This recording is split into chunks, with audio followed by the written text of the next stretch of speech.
Baik, bismillahirrahmanirrahim. Assalamualaikum warahmatullahi wabarakatuh. Waalaikumsalam warahmatullahi wabarakatuh. Baik, terima kasih adik-adik. Di sini kakak akan memberikan layanan klasikal kepada teman-teman sekalian.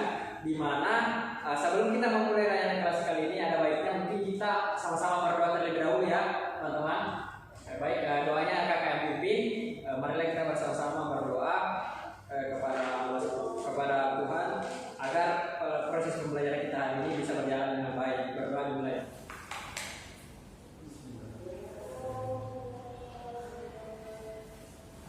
Doa selesai.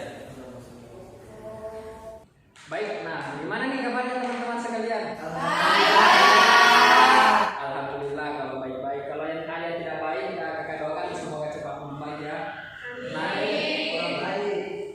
Nah selanjutnya di sini kakak akan menjelaskan terlebih dahulu terkait dengan tujuan layanan yang akan kakak berikan. Di mana tujuan dari layanan kakak ini yaitu teman-teman sekalian dapat memahami konsentrasi belajar dan hal yang mempengaruhinya. Kemudian teman-teman sekalian dapat meningkatkan konsentrasi belajarnya melalui SBT. Nah sebelum itu mungkin kakak bisa memberikan oleh-oleh terlebih dahulu ya sebelum kita masuk.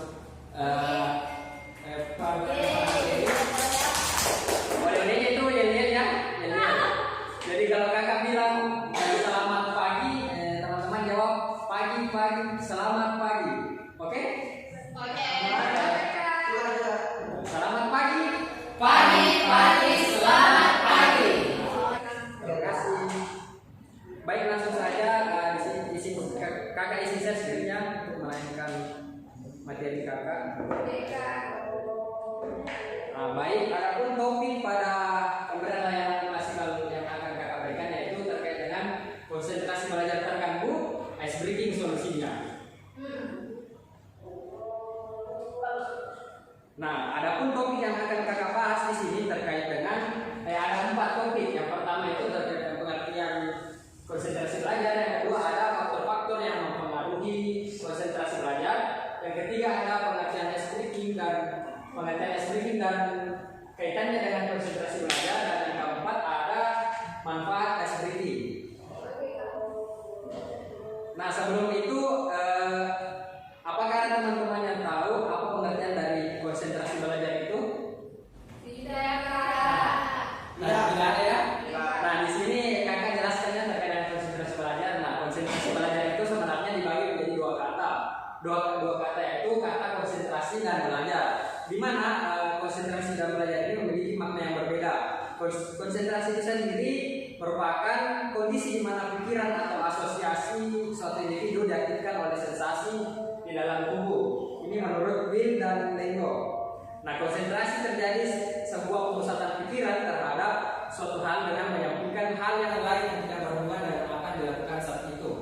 Nah, sedangkan belajar menurut Dr. Andreas Lameto dalam penelitian Novian Imis dan Adik, belajar merupakan suatu proses usaha yang dilakukan individu untuk mendapatkan sebuah perubahan perilaku yang baru secara keseluruhan, yang dimana didapatkannya sebagai hasil dari pengalaman yang individu itu sendiri dalam interaksi dengan lingkungannya.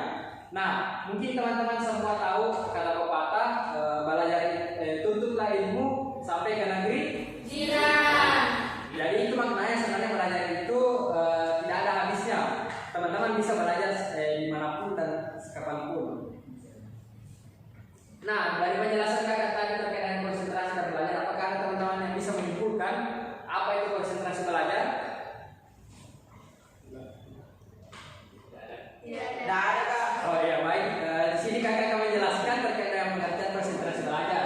Yaitu konsentrasi belajar merupakan suatu kondisi di mana suatu individu memusatkan pikirannya terhadap proses belajar yang sedang dilakukan, sehingga pada proses belajar tersebut individu bisa mendapatkan perubahan tingkah laku yang baru secara keseluruhan. Nah, adapun pengertian konsentrasi belajar menurut para ahli, yang pertama ada Nugroho yang mengatakan bahwa konsentrasi belajar merupakan kemampuan siswa dalam memusatkan perhatian terhadap sebuah kegiatan dalam proses belajar. Nah, ada pula menurut Dimyanti dan Mujiono, konsentrasi belajar adalah siswa berusaha memusatkan perhatiannya pada pelajaran atau penjelasan guru ketika proses belajar sedang berlangsung. Kemudian menurut Sardiman, konsentrasi belajar berarti memusatkan perhatian pada proses belajar. Nah, kesimpulan dari para ahli di atas bisa kita tarik kesimpulan bahwa konsentrasi belajar merupakan kondisi di mana siswa berusaha untuk memusatkan pikirannya pada materi yang sedang dipelajari dengan mengesampingkan segala hal yang tidak berhubungan dengan materi yang sedang kita pelajari. Nah, selanjutnya terkait dengan faktor-faktor yang mempengaruhi konsentrasi belajar. Nah, apakah ada teman-teman yang tahu apa-apa saja yang mempengaruhi konsentrasi belajar? Membantu. Ya. HP. Nah, betul. Nah, baik, mungkin Kak akan menjelaskan lebih spesifik ya terkait dengan faktor-faktor yang mempengaruhi. Nah, faktor-faktor yang mempengaruhi konsentrasi belajar itu, nah yang pertama itu ada keinginan atau ketertarikan terhadap sesuatu. Nah, di sini biasanya siswa akan tertarik dengan hal lain dibandingkan dengan proses pembelajaran yang dilakukannya. Nah, semisal mungkin pada saat situasi kala seperti ini teman-teman sedang ingin melakukan sesuatu, mungkin sedang kita dalam proses belajar ini, tetapi pandangannya melihat keluar, berarti itu kayak ada perasaan untuk ingin keluar karena mungkin lagi konsentrasinya sedang terganggu. Nah, yang kedua itu ada keadaan fisik, psikis, dan emosional. Nah, sebenarnya ketiga aspek ini sebenarnya sangat mempengaruhi konsentrasi belajar pada siswa. Nah, mungkin teman-teman semua pasti pernah merasakan bukan nggak, misal kita lagi sakit, kemudian kita paksakan datang ke sekolah untuk belajar, pasti konsentrasi teman-teman terganggu bukan? Betul. Nah, itulah sebenarnya ini aspek fisik, psikis, dan emosional sangat berpengaruh terhadap konsentrasi belajar siswa. Kemudian yang ketiga ada lingkungan sekitar. Lingkungan sekitar yang dimaksud di sini adalah situasi atau keadaan lingkungan terhadap siswa yang bisa memicu terjadinya penurunan konsentrasi belajar. Ini contohnya mungkin dalam proses tanya jawab, di mana ketika kita proses tanya jawab, kadang itu kita merasa tertekan atau panik sehingga kadang konsentrasi belajar kita terganggu. Apakah begitu teman-teman? Betul, Kak. Nah. Betul, Kak. Nah, seperti itu. Terima kasih. Selanjutnya ada yang keempat yaitu lamanya minat dan motivasi pada pelajaran. Nah, sebenarnya ini merupakan alasan utama mengapa konsentrasi belajar siswa terganggu. Semisal kakak kasih contoh ya, apakah di sini ada yang tidak suka pelajaran matematika? Saya. Kayaknya rata-rata tidak suka ya. Nah, biasanya ini, betul. Nah, biasanya itu orang yang tidak suka mata pelajaran matematika, kalau dia belajar matematika pasti konsentrasinya akan kemana-mana. Dia pasti tidak fokus terhadap pelajarannya. Itulah pentingnya motivasi pada pelajaran. Nah, yang kelima ada suasana lingkungan belajar. Nah, suasana lingkungan belajar yang dialami siswa juga sangat mempengaruhi konsentrasi belajarnya. Di mana situasi lingkungan yang nyaman pasti akan membuat konsentrasi belajar siswa semakin baik. Nah, apakah teman-teman biasa mungkin di ruangan seperti ruangan ini ya, kayak kita merasa gerah, panas, panas. Nah, biasanya karena situasi tidak nyaman begini, kita itu konsentrasi belajar tak kadang terganggu. Nah, dari faktor yang mempengaruhi konsentrasi belajar itu maka akan menimbulkan gangguan dari konsentrasi belajar pada siswa. Nah, ciri-ciri orang yang mengalami gangguan pada konsentrasi belajar bisa dilihat pada slide kakak. Di mana yang pertama itu bosan terhadap materi yang dijelaskan. Kedua, ada tidak mendengarkan penjelasan oleh guru. Yang ketiga, ada selalu berpindah tempat saat proses belajar berlangsung. Dan yang keempat, ada sering mengobrol dan mengganggu teman lainnya. Nah, kayaknya teman-teman sekalian ada yang tergolong dalam kategori ini? Tidak. Oh, ada. Saya.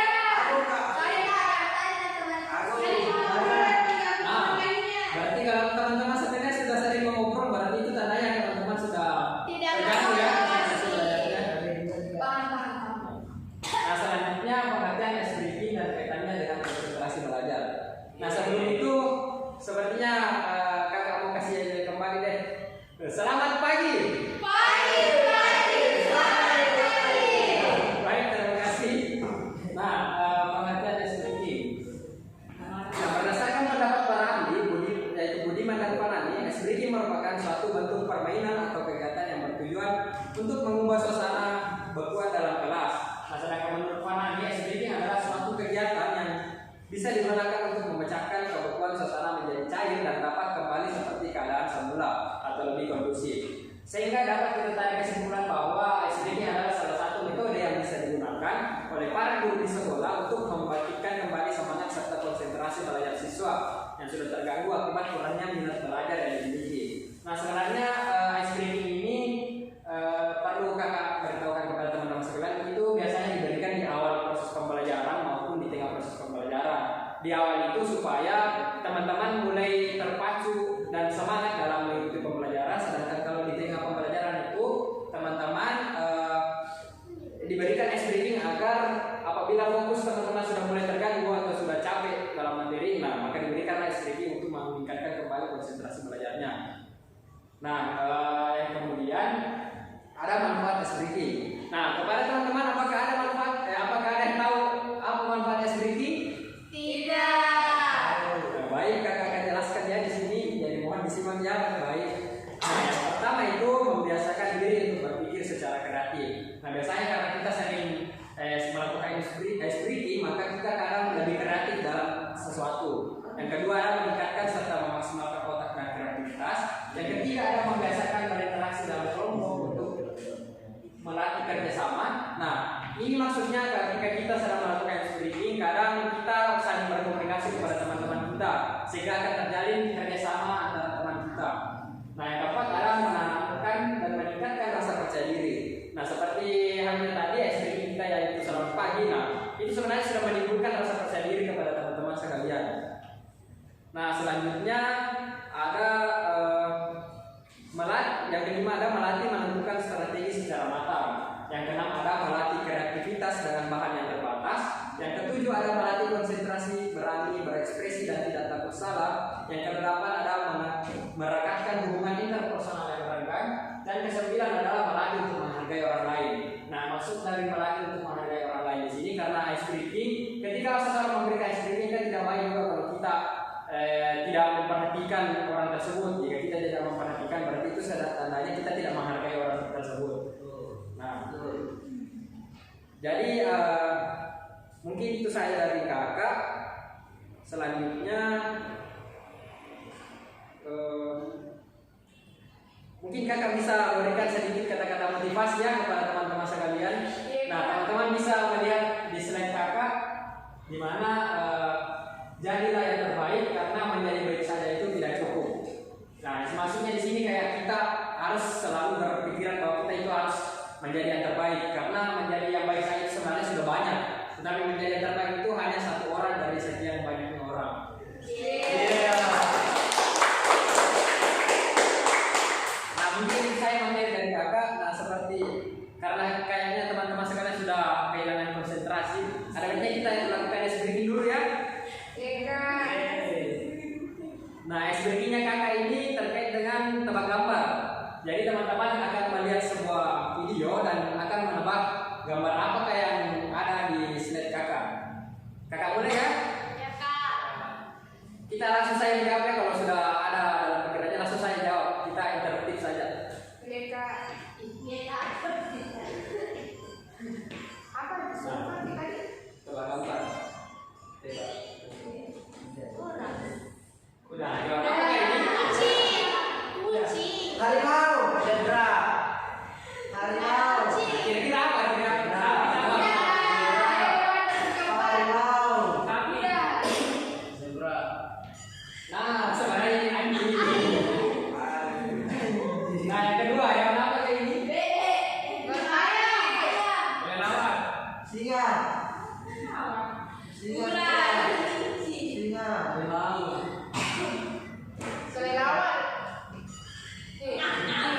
Anjing semua. Anjing. Buaya. Bebek. Anjing. Buaya.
Mungkin itu saja layanan klasikal yang kakak berikan.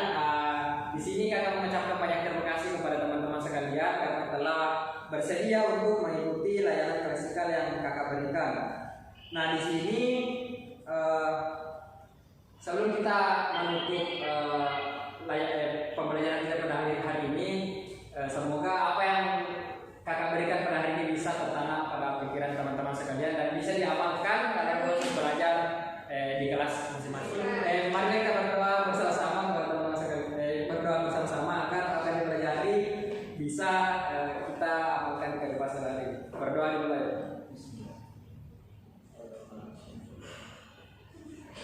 Amin. Doa